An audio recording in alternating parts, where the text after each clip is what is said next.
Why do so many people fail to flourish? And what can we do in our own life to ensure we do not succumb to the states of apathy, self-sabotage, and fear which abound in the lives of the mass of men?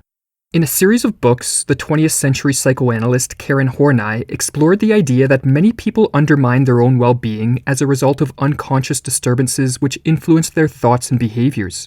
In this video, we are going to examine Horney's ideas on why unconscious disturbances form, and explore the possibility of attaining self-knowledge so as to free ourselves from their crippling influence. That many people wither rather than blossom as they age was intriguing to Horney, given her belief that in every individual is an innate drive to self-realization. To help explain the nature of this drive, Horney suggested that the development of a human being is analogous to that of an oak tree. Given appropriate environmental conditions, an acorn will develop into a healthy oak tree. It will flourish and fulfill its innate potential. In a similar manner, Horney posited that every individual will tend towards self-realization, provided we are not impeded by our environment.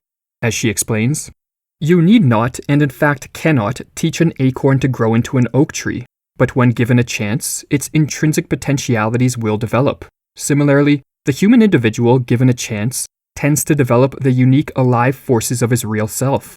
The clarity and depth of his own feelings, thoughts, wishes, interests, the ability to tap his own resources, the strength of his willpower. All this will in time enable him to find his set of values and aims in life. In short, he will grow substantially undiverted towards self-realization. Unfortunately, for many people, the movement towards self-realization is disrupted due to neglect, rejection, abuse, or other forms of childhood trauma. The child subjected to this early wounding is unable to say, 'My parent has personal problems which are having an effect on me,' but rather the child is only able to conclude that the world is unsafe. Hence, they become plagued by what Horney calls basic anxiety, which initially renders them helpless and overwhelmed, but over time propels them to find ways to cope with life despite their fears. They develop what Horney calls unconscious neurotic trends, which sculpt their personality so as to give them the semblance of safety in what is perceived to be a threatening environment. And when they emerge into adulthood, these neurotic trends do not disappear, but rather they continue to influence their attitudes and behaviors and wreak havoc on their well-being. Rare is the individual who lives completely free from these unconscious relics left over from childhood. The type of neurotic trends which form depend upon both temperament and environmental factors. Some adapt to an unfavorable upbringing by detaching from life and other people. Others develop a neurotic need for approval and affection. Neurotic trends, however, are complex and individual and therefore defy rigid conceptualization. But when our behavior is unconsciously motivated by them, we tend to develop symptoms in due time. If we are not afflicted with phobias, depression, compulsions, severe apathy, codependency, addictions, or extreme indecision, we may become plagued by an inner emptiness or feel as if there is a vital element missing in our life. Rather than focusing on the outward manifestation of our symptoms, however, Horney advises us to fixate on their underlying source, that being the neurotic trends we developed as a means to cope with life. Psychoanalysis was founded by Sigmund Freud following his discovery that his patients' symptoms could be cured when the unconscious factors underlying them, be it repressed memories or emotions, were made conscious. Many followers of psychoanalysis, however, believed the excavation of unconscious material could only be conducted with the help of a trained therapist. But Karen Horney was one of the few 20th century psychoanalysts who thought it could be accomplished alone. She called this form of therapy self-analysis, and defined it as the attempt to be patient and analyst at the same time. But Horney did not deem self-analysis as merely a possibility. Rather, in many cases, she thought it to be more desirable than traditional therapy. The therapist always begins as a stranger, who requires months if not years of analysis to learn of the inner workings, complexities, and depths of our mind. We, on the other hand, are intimately familiar with ourselves. Given the right attitude, we can, therefore, explore and expose the elements of our unconscious wreaking havoc on our life more efficiently than a trained therapist. Furthermore, self-analysis has the added benefit that it can increase our strength and confidence to a greater degree than traditional therapy. Just as traversing a difficult mountain path on our own grants us a greater feeling of accomplishment than following a guide, so too, Horney notes, there is a certain extra gain in having conquered inner territory entirely through one's own initiative, courage, and perseverance. Yet despite its benefits, self-analysis does not lack obstacles, the primary of which is how difficult self-knowledge is to attain. The curative role of self-knowledge has been recognized for thousands of years, in the West most notably in the philosophy of Socrates and Plato, and in the aphorism "Know thyself," inscribed on the ancient Greek temple of Apollo at Delphi. But the ancient Greeks, Horney points out, believed the attainment of self-knowledge to be far easier than we do today.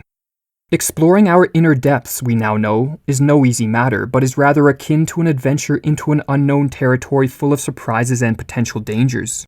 In his book The Dawn of Day, Nietzsche echoes this sentiment by describing the vast gulf which separates the ancient Greek conception of the mind from the modern.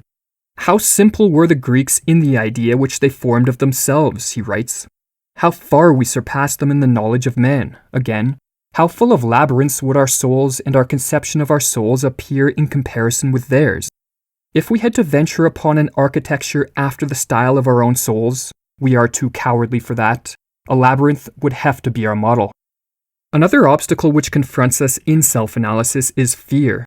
Many avoid descending into their depths in the apprehension that they may stumble upon a deeply disturbing insight, or worse, become lost and confused in their inner labyrinth, unable to find their way out. But Horney dismisses these fears as unfounded. Uncovering an alarming truth or repressed memory, she notes, is not just painful but also liberating.